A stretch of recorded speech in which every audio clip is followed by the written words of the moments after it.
Hello everyone, welcome back to our channel DIY Ideas. This video is about epoxy resin. Preparing crafting area for working with epoxy resin. Prepare a level surface for items to dry on that will not be disturbed. Have boxes or domes available to cover your resin projects while they are curing. This will keep out dust and other contaminants. How does epoxy resin work? Epoxy resins come in two parts, the resin and the hardener.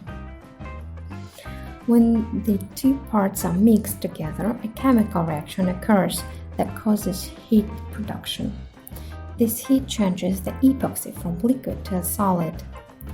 You'll have to carefully pour the resin and check for the gaps and monitor the resin settling within the gaps. The goal is to have your epoxy with exceptional clarity and long pot life of about half to 1 hour. Beware of the fast preset epoxy that has to be repaired.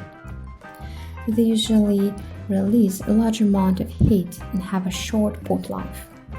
This can create unwanted cracking, air bubbles, and discoloration of the wood. Apply the resin a little bit at a time. Depending on the resin, it can pour quickly.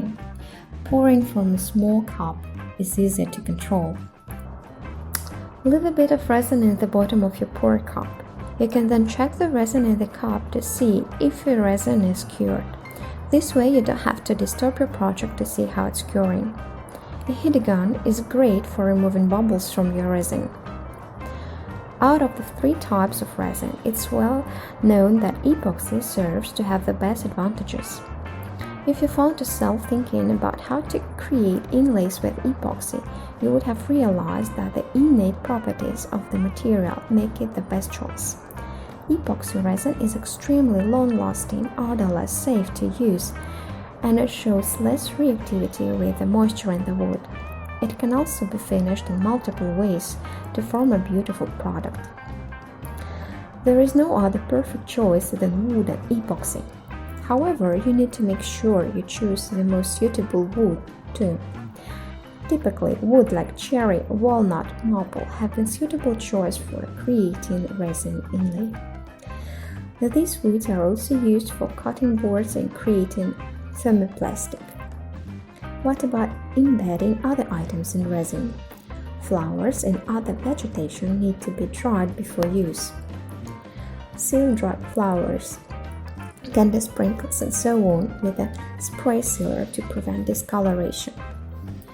If using resin dyes or pigment, add a small amount at first. Generally, a little goes a long way. Safety regulations. Follow manufacturer's instructions and safety precautions. Work in clean and well-ventilated area. Depending on materials used, strongly consider wearing a respirator, rubber gloves, and eye protection. Follow manufacturer's recommendations for cleanup. Dispose all the waste materials in accordance with local regulations. Read more about working with resin safely. We hope this video was useful to you. Like it, write your comments, and subscribe to our channel.